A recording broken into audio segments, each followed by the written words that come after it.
So the story of the judge is, say I'm standing up in front of a judge and I've pirated a DVD. And does anybody know what the consequences are for pirating a DVD? Is it 10 years in jail or $250,000 fine? It's $250,000 in fines or 5 years in jail.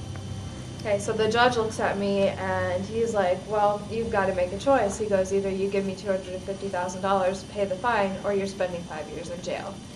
And I'm like, well, I don't have $250,000, but I'm a good person. I've never done this before. I followed all the laws, and this is like the first time I've ever done it. And the judge just looks at me and is like, well, all the evidence is here. You've done it. And if he's a good and correct judge, he will send me to jail since I don't have the money to pay the fine.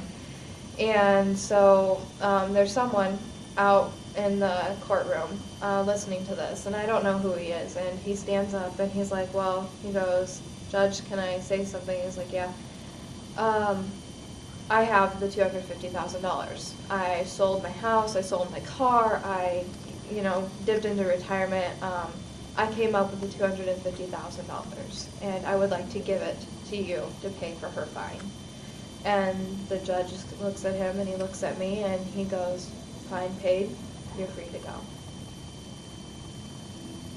And that's the gift that Jesus Christ has given to us by dying on the cross.